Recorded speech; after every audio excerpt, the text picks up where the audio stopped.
One. Welcome, everybody, to the show Doing Business with a Servant's Heart. And I am pumped up to have a gentleman I've known for years. We network together in a great group called HNP. Kurt, welcome to the show. I'm excited to have you here. Oh, it's great to be here finally. I hear you talking about your show a lot and see it out there, and finally had to speak up in a meeting to raise my hand. Hey, Steve, I'm available. So we're doing it. That's Kurt. He's going to go out there. I love him about him. And serving, you do that in spades so well because you have this disability channel. Let's talk about that, because I think anybody that's working in a disability area is serving. So let's talk about your channel. Okay. Well, the disability channel I hopped on board with, and the appetite for me to plug in came from radio. And the radio thing connected when I served as vice chair of the Wisconsin Council on Physical Disabilities. So basically a conversation with a friend got me thinking, I guess more, I would have gotten there eventually, but just those promptings from friends help move things along. So sure enough, I went ahead with that, and it just set up a lot of dominoes. They got me going, and with working on an event, I then found on LinkedIn working on this event, the Disability Channel. And I had previously an appetite that I was doing radio, and I thought for disability advocacy, I also wanted to build out, television that is disability advocacy. So I was thinking of it like Ability TV or something like this. And it just was sitting there in my head, didn't do anything with it. And then working on the event, I found the Disability Channel. I called up the founder and told him, he's got me at hello, because it's really nice when you're setting out to start something and you realize there's actually another pioneer out there that has it rocking and rolling. So that made my job a lot easier, which is kind of nice. Yeah, you don't have to recreate the wheel. He's already done it for you. Yeah. Why disability? You could do a lot of things because you're very well-rounded guy. Why'd you go disability route? It came from a personal introspection that I felt like, with people that don't have a disability, and I looked at my trails in life, and I just felt that I was given a little bit of an awakening, which is a huge opportunity to, reach out to others. And I have another friend who talks about this, that, there's outreach, but, with this type of stuff we're talking about, or you're talking about a servant's heart, he comes up with this idea of inreach, to basically reach for that servant's heart and make that connection. And it came through the sport of water skiing. I'm a lifelong water skier. I've been doing show skiing for 37 years. And what happened over a decade ago is an opportunity in a water ski show to have a newfound friend with a disability ski in the show with me. And the hiccup, or the little bump on the road, was that a couple of my friends in our team, president and other board member, decided that it wasn't going to happen. And so it was a night that I lost sleep over it, because I just felt really goofy, funny, queasy, just not my character, and just really felt that, okay, sometimes it's about timing. Yeah. I really felt, okay, it didn't come together in the timing that I expected, because we were all prepared, had the ski show director all involved, and had the people ready. And we had been doing a clinic, and we still do. Once a year, we do an annual event for an agency that serves adults with disabilities. So it was something that wasn't even a thought. It wasn't going to happen, because we've been doing it for a number of years, but just not in a show. So we're show skiers, so I didn't figure it was a big deal. But when this impasse came to be, and then wrestling with it, to review it and learn from it, it was like, I started to look at my faith life. How much was I praying with people with disabilities? I looked at being a builder of excellence with Optimist International, and how much I didn't build this thing of excellence for me with people with disabilities. And I wasn't recognizing that people with disabilities are largely members of Optimist International. And then you can start thinking Alliance, Kiwanis, Rotary. We can start naming our favorite nonprofit and look at the people volunteering and to start asking ourselves, why is it that, like, say, doing business with a servant's heart? How many of us are picturing that it's a person with a disability who has that servant heart and is in business? And this was the dynamic that water skiing woke me up to consider. And so I talked to my wife and daughter, and they too, loving the sport of water skiing and thinking about what we as a family can do with people, they agreed that this devotion to have people with disabilities do what we're doing and to empower that, that's what we needed to do. So out of that conversation was born the Inclusion to Water Skiing campaign, the Everybody Skis program. So now I say, remove ski and skiing and insert your thing.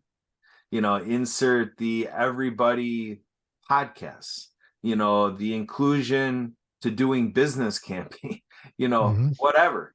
This is what came from this experience. And it takes interfering with something you love, and then it seemed directed at me, because I took it personally that I orchestrated this thing and I was shut down. For sure, our friend with a disability, or just basically our friend, was shut down. We had a guest and he was more prepared to be in that ski show than I was.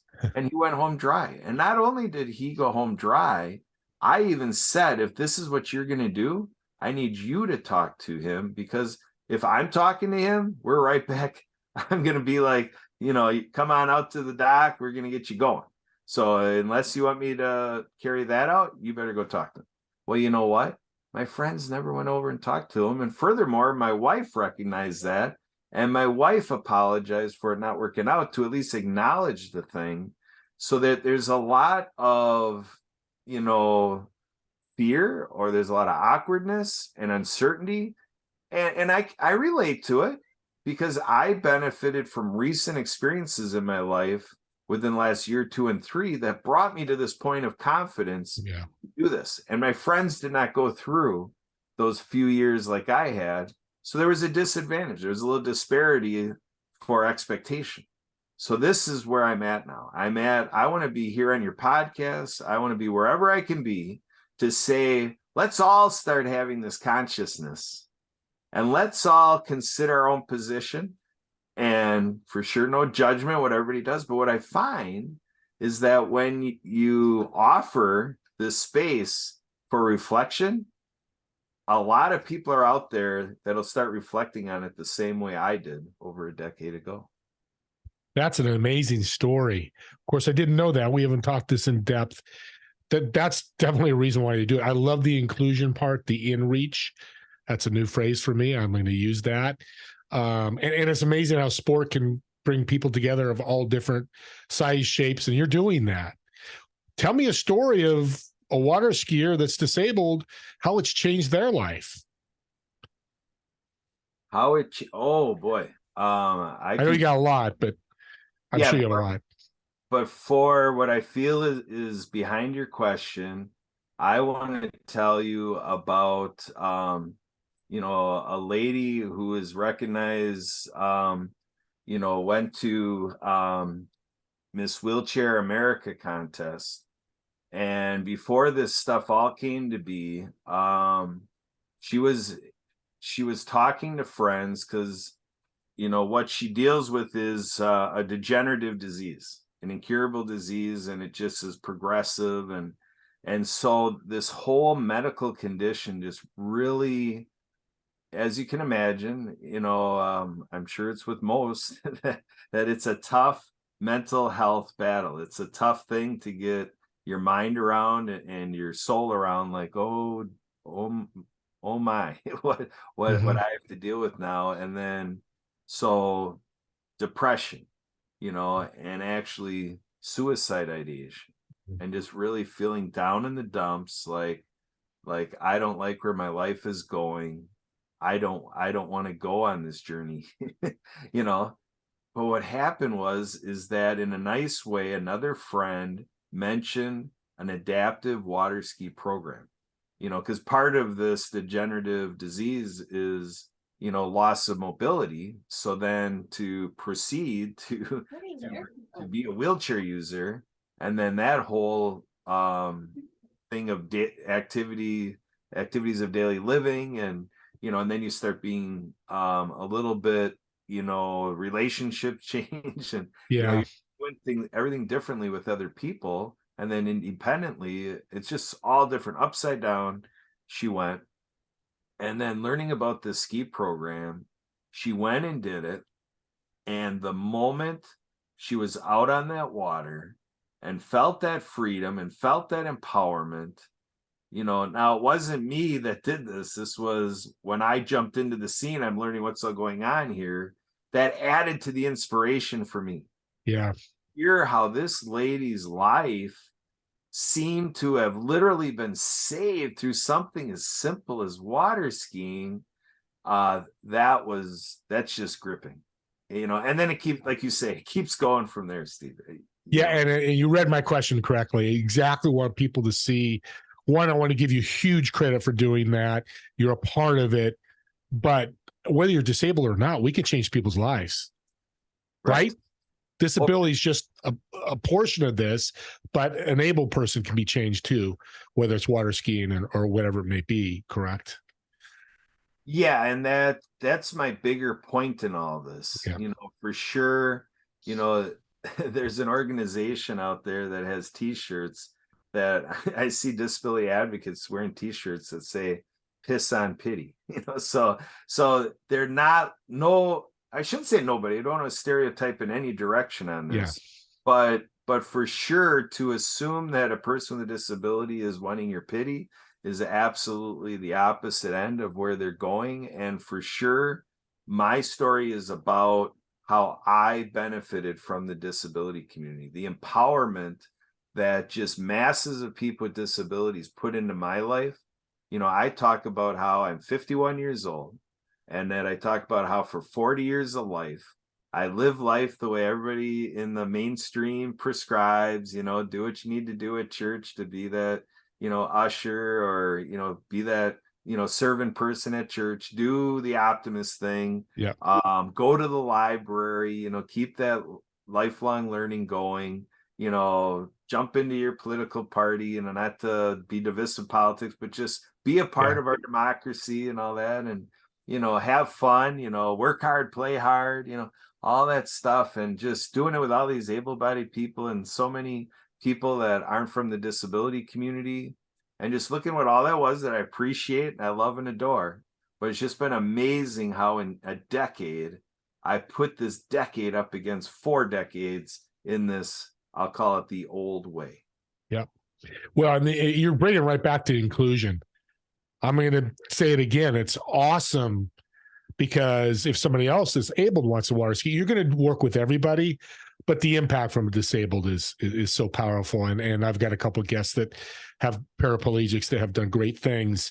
Let's talk a little real quick about your World of Ability podcast network. I love the phrase World of Ability, very positive message out there. Let's talk about that. Again, that came out of the radio show I do. Basically, there's a platform called Transform Your Media Network that I helped. I kind of nudged it to tell my friend that this is something great for him to think about doing. And then it kind of was a little self-serving. It gave us a better way to work together. And then so the World of Ability podcast became this thing that what we do at the radio station, he too, Transform You Live show. It was a way that we could work together, that it just wasn't a good fit where we're going with it on the radio station. So it gave us a separate playground to do our stuff, him from the transformative side, which is part of my story. And then that helps me bring it right out to the front, being with Transform You.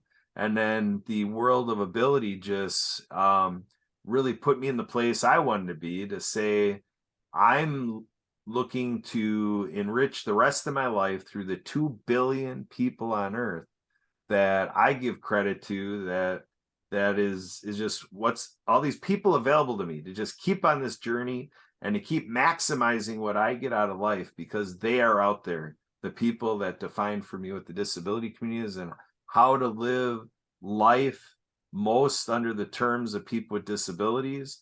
And then to, like you mentioned, the integration component. Yeah. We were not going to master integration until we learn from these 2 billion people how they see it needs to be. And if we follow their formula, it works. There's so much education I've gone to with ADA centers and independent living centers and, you know, all these events I went to. They've got what we need in the world. There's no doubt about it. Amen. And God bless you what you're doing, because more people need to do it. You do a lot. And I've always very envious of you, and it's given me motivation to do it. Audience, I hope you're listening to Kurt, what he's doing. You don't need to have that kind of impact, but if you just did 10 or 20% what Kurt's doing, this world will be much better. You said it earlier, what these people are doing, that's what you're saying. Well, you're successful. I want to get into a book that you read, or a couple of books that you read, to put you where you are today with the success you're having. What have you read that's really impacted you? Yeah, I got from a cousin. He gifted me the book Purpose Driven Life by Rick Warren. And to me, that's what really fueled me to have this gravitation away from the secular world and, you know, all these culture and customs and, you know, just kind of responding and being consumer driven and all this stuff. So this purpose driven life really, you know, really kind of put that paradigm in my mind that really allowed me to appreciate, you know, what was being put in front of me, the other gifts. And the other is the 4 signs of a dynamic Catholic. And so it's all about, you know, incredible, you know, possibilities and prayer and, you know, study, you know, and generosity and so forth, you know, so it kind of speaks into what you're going for in this show in some and there too, you know, being a pioneer, being a change maker, being a crusader, a maverick, and just going out there and just realizing that, you know, I know tens of thousands of people around the world, and, you know, it just seems like I'm in a very unique position. Now, maybe as I get closer to knowing 8 billion people on Earth, maybe I'll find, you know, some more counterparts, but it takes a source where, you know, I'm independent. I can carve this out. I can define what this is, because my hope is that this is one of these things that just takes hold all around the globe, and that my vision in this, if this catches on and other people can help me jumping in and putting their perspective into this and helping me make the tweaks that'll make it more sustainable for generations to come. I really see this as phenomenal. So yeah, that reading definitely needed to keep my mind primed for this challenge that I'm still in the middle of. You have a challenge in that first book you mentioned, the word purpose. You have to have a purpose to work with disability. I know it's a challenge. I've worked with them indirectly, or directly, but very short periods. But right, I mean, Kurt, your purpose is to help the disability. And if you didn't have a strong purpose, it would be harder. You may still achieve it, but wouldn't it be a little bit harder to do? Absolutely. And because of the strong purpose, again, that grew from my friends with disabilities and the disability community and all these agencies and people who have retired, people who we live in their legacy, that they're deceased now, and just think of the purpose they had that I was able to tap into. And now it's like the baton is handed to me. What we're doing, Steve, is, to me, the title I give this is that we're in barrier demolition. You know, it's not just working through barriers. Yeah, there is a lot of that. But when people really get what I'm talking about, we're going to demolish these barriers, and it's about biases in our society and so forth. And when you recognize all this, and if you can flip the script a little bit, what I look at is that when I get with folks, like you mentioned, you do some stuff with people with disabilities, and I'm doing what I'm doing with people with disabilities. And it's kind of like the opportunity here. I looked at it from a quantification standpoint, and like, what is this void to fill? It's actually pretty ginormous, but the way we look at it is that we're going to multiply what exists on Earth in this integration fashion and these little fractals of great examples, great stories, like you're bringing out my story. We're going to multiply all this by 33. So 33 is that magic number, and it's all through synergy. It's through all the angles, from faith, service, education, civics, business, all the fun stuff we do in life. When we get this from all the angles and we really, stir up the pot, and we get this concoction going, it's a quantum leap. I helped the state of Wisconsin more than sextuple the access to the sport of water skiing for people with disabilities in 6 years. And so it's already been proven with help from other places in the world, Florida, the water ski capital of the world. It was a way to show how when we work together and we use what has connected, and we let everybody play a role to the extent that they want to play a role, and we allow this to happen, it is magnificent. And that's what I'm able to be a part of. And I couldn't think of anything else to do right now. This is just so overwhelmingly satisfying. I don't need to do anything else. This is it. Well, audience, he answered the purpose question perfectly. That could go for your business, but if you're inspired or motivated at all to help disability persons, I want you to reach out to Kurt. Please do. Either be on his podcast, financially, physically. He will walk you through what you can do to help. This is going to change your life as well as changing others. You can see it's changed Kurt's life. I've known Kurt for a long time. I know Kurt much better today, and my heart is pounding in excitement for what he's doing. And I'm really excited I can help get this message out. Kurt, I want to thank you for being on the show. We've run out of time. We could talk forever about disabilities. Again, audience, I'm going to say it again. If you're motivated, inspired by what he said, I am, reach out to him. His information will be in the notes of this show, either on YouTube or my podcast. But he'd be willing to talk to anybody, right, Kurt, that wants to help in your venture, in your journey. Oh yeah, my information's public. Yeah, I'm like a hotline for if anything's moving you, any curiosity. I'll spend whatever time it takes. Absolutely. Well, as they say in the old days, pick up the bat phone and call Kurt, because he'll be calling. We're not going to put up a spotlight, but we'll use the bat phone. With that being said, I always want to leave the audience with, because you're doing so many great things, what tip can you give the audience that's got you so excited to do what you're doing to help them in their journey, whether it's personally or business-wise, to grow?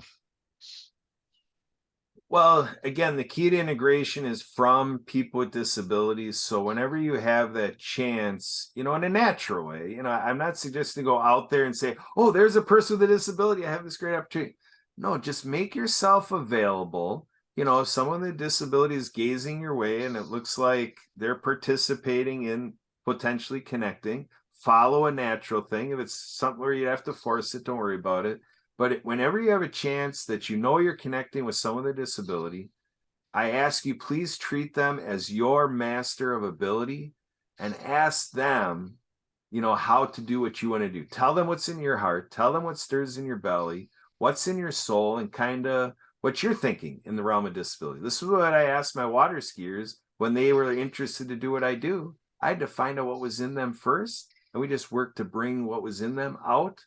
And then it wasn't about the Kurt Roskopf show or the Kurt Roskopf program. I helped them grow what they wanted to do, and that's all it's about. So people with disabilities help us do that. If you let them lead the way, it all works out.